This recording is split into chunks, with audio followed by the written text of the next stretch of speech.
Hello, beautiful people. Welcome back to our channel. If you're new here, I'm Dawn and welcome. As you can see, I'm joined by Isabella from Encanto. And as you also probably cannot guess what we're going to talk about today, we're going to talk about Colicky babies. And I needed a little prop, so here she is, my co-host for today. Why are we talking about colicky babies? Because Amara was a colicky baby, and I researched so much to see what to do with her and to do, how to just relieve her from her colickiness, I guess you could say. And I had a few tips and tricks, and I met a lot of moms after her recently that asked me for tips and ideas on what I did with Amara, and I decided why not make a video about it. So this video will be giving you tips on how I dealt with Amara's colickiness.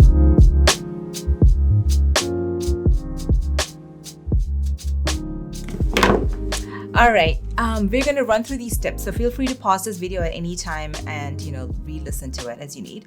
Number one is burp, burp, burp. We did this for like literally 30 minutes after every feed, and, you're feeding a newborn like every 2.5 hours. So this was basically our life. Like my life was pumping, feeding, burping, and listening to a crying baby. I mean, literally, that was my first 3 months. So, burp, burp, burp this way, put her on your thing, burp, burp, burp. I mean, just hold her upright a lot, and that really, really kind of helps with the gassiness that's going on that's causing so much uneasiness. Tip number 2 is for the gas, we give a lot of gripe water. We give a medication called Milicone and Infocol. I believe I got them from Amazon. Check it out. Always check with your doctor. I'm not a doctor, obviously. I gave this and it was fine. So check with your doctor. Tip number 3 is acid reflux prescription medication. A lot of moms that I knew back then gave their kid, actually prescription medication. We never did. So check with your doctor again on that one. Tip number 4 is putting pressure on the tummy. One of the main ways, honestly, that Amara would sleep is if we held her like this. We actually have a picture of, Monty holding her like this. It was almost like, it's called a football hold, and just putting pressure on the tummy and, just kind of holding her. She was so tiny, so, and she would just fall asleep right away. And I think just having the pressure on the tummy really helped her. And going along with the whole tummy tip was, we purchased this thing called Happy Tummy.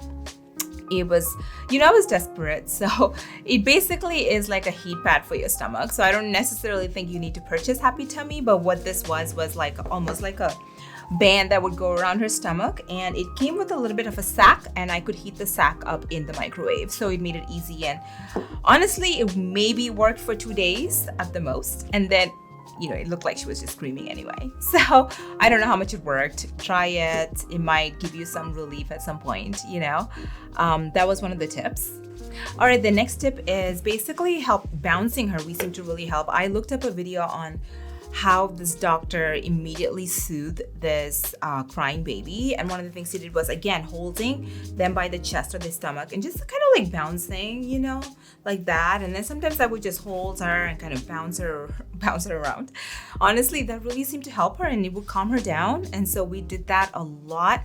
Another major thing I did was eliminating all things dairy and gassy products. Like I eliminated cheese, milk, broccoli, all the cruciferous vegetables that was causing gases.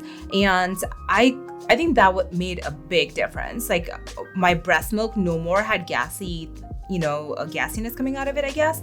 And so that really seemed to really help her. I breastfed her for almost 13 months, and I'm honestly so proud of that because I was working and breastfeeding and taking care of a toddler, Hannah, at that time. So that was definitely a feat.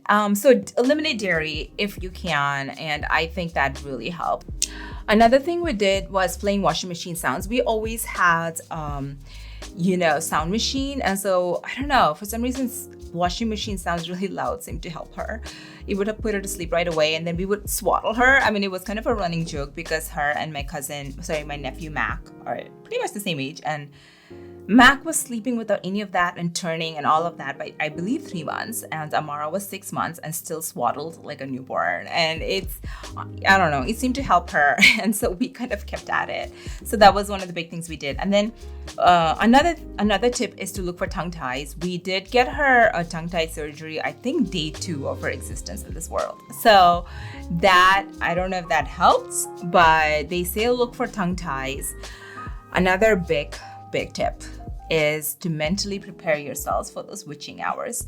Amara's was from 11 p.m. to 3 a.m. every night. I mean, imagine going through postpartum and just listening to a screaming baby that you just cannot soothe, right?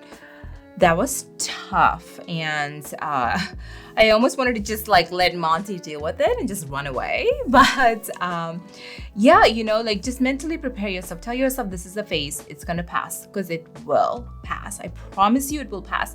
So be strong and just tell yourself it's going to pass. It's going to pass. You need a break.